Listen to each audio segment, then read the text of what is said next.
Hello বন্ধুরা, আসসালামু আলাইকুম। Welcome back to my channel. আশা করছি আপনারা ভালো আছেন, আমিও ভালো আছি আলহামদুলিল্লাহ। আমি আবারও ফিরে এসেছি নতুন একটি রেসিপি নিয়ে। আজকের রেসিপিটা পালং শাক। দেখুন, আমি এক আটি পালং শাক নিয়েছি, ভালো করে পরিষ্কার পানি দিয়ে ধুয়ে নিয়ে এসেছি। তারপরে আমি এটা ছোট ছোট করে কুচি কুচি করে কেটে নেব। দেখুন, আমি কুচি কুচি করে কেটে নিচ্ছি। এখন সবজির দাম এক আটিতেই অনেক। আমি তো মধ্যবিত্ত পরিবারে জন্ম, ওই জন্য সবসময় তো মাছ মাংস তো আর হয় না, ওই জন্য একটু সবজি খাওয়াও দরকার। যেহেতু সবজি খেলেও ভালো। এই যে পালং শাকটা কত উপকারীও সেটা তো আপনারা জানেন। পালং শাকটা খুব উপকারীও, সেই জন্য আমি পালং শাকটা রান্না করছি। দেখুন, পালং শাকটা কাটা হয়ে গেছে। আমি আবারও পরিষ্কার পানি দিয়ে ধুয়ে রেখেছি। আমি চুলায় এসে গিয়েছি, একটি কড়াই বসিয়ে অল্প করে তেল দিয়ে একটি ঝাল আর আস্ত জিরে ফোড়ন দিয়ে দিলাম। একটু নাড়াচাড়া দিয়েই ভাজা ভাজা হয়ে আসলে তারপরে আমি দিয়ে দেবো একটি পেঁয়াজ কেটে রেখেছিলাম, সেটাও আমি দিয়ে দিয়েছি। দেওয়ার পরে পেঁয়াজটা একটু নাড়াচাড়া দিয়ে আমি দুটো ঝাল কেটে রেখেছিলাম, সেও দিয়ে দিলাম। দিয়ে আবারও একটু নাড়াচাড়া দিয়ে আমি একটি রসুন কুচি করে রেখেছিলাম, সেটাও দিয়ে দিয়েছি। এখানে আদাটা আর দিলাম না, রসুনটাই দিয়ে দিয়েছি।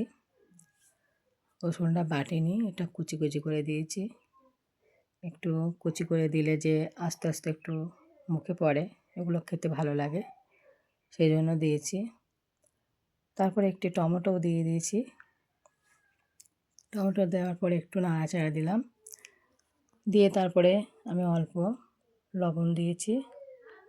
কেননা লবণটা দিলে টমেটোটা তাড়াতাড়ি গলে যায়, সেই জন্য আমি দিয়েছি।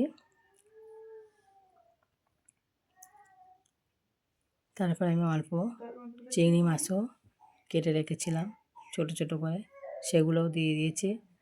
আমি নাড়াচাড়া দিচ্ছি, ভালো করে একটু নাড়াচাড়া দিয়ে কষিয়ে নিতে হবে। তারপরে আমি দেখুন কষানো হয়ে গেছে, একটু নরম হয়ে এসছে। তারপরে আমি মশলাগুলো দিয়ে দিয়েছি, যেগুলো গুঁড়ো মশলা, হলুদের গুঁড়া, জিরে গুঁড়া, ধনিয়া গুঁড়া, মরিচের গুঁড়া, সব কিছুই অল্প অল্প করে দিয়ে দিয়েছি। যেহেতু শাক একাটি, সেই হিসাবে আমি দিয়েছি, মানে যেগুলো যতটা সবজি হবে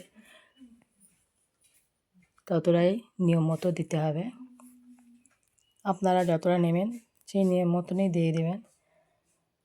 আমি দিয়ে তারপরে আমি একটি বড় সাইজের আলু কেটে রেখেছিলাম, সেও আমি দিয়ে দিলাম। আলুটা আগে কষিয়ে নিতে হবে।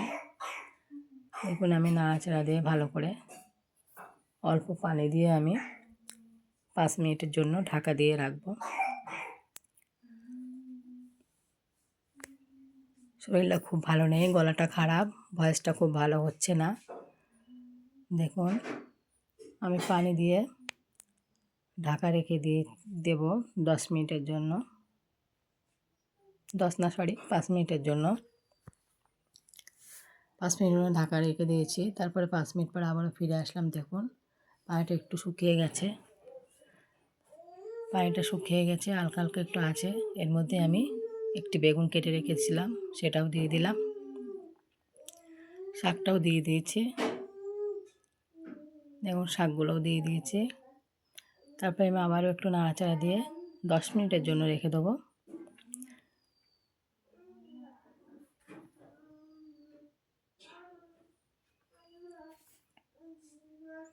দেখুন, এখন শীতের যা সবজি, সব কিছুই খেতে খুব সুন্দর লাগে। শীতের সময় তো সব কিছু সবজি ওঠে, টাটকা সবজি খেতে খুব সুন্দর লাগে। দেখুন, আমি নাড়াচাড়া দিয়ে 10 মিনিটের জন্য ঢাকা রেখে দিয়েছি।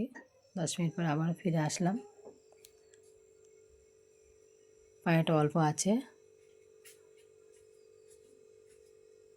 শাকটা রান্না করলে পানিটা মোটেই লাগে না। শাকের মধ্যে দিয়ে যে পানি বার হয় ওতেই সব হয়ে যায়, তো এই রান্নাটা কমপ্লিট হয়ে যায়। দেখুন, আমার পুরো রেডি হয়ে গেছে। আমি আবারও একটু নাড়াচাড়া দিয়ে একটু মরিচ, মিক্স মরিচ যেটা আমি গুঁড়ো করে রেখে দিয়েছি সেটাই আমি দিয়ে দিয়েছি। দেখুন পুরোপুরি রেডি। আমি পরিবেশন করছি গরম ভাতের সঙ্গে খাওয়ার জন্য। দেখুন আপনাদের যদি ভিডিওটি ভালো লেগে থাকে লাইক, কমেন্ট, শেয়ার, সাবস্ক্রাইব অবশ্যই করবেন, আমার পাশে থাকবেন। চ্যানেল যেহেতু নতুন খুলেছি, আপনারা দেখছেন কিনা বলতে পারবো না, যদিও আপনাদের কাছে গিয়ে থাকে আপনারা অবশ্যই দেখবেন, আমার পাশে থাকবেন। ভিডিওটি এই পর্যন্তই, দেখা হচ্ছে নেক্সট ভিডিওতে। আপনারা ভালো থাকবেন, সুস্থ থাকবেন। আল্লাহ হাফেজ।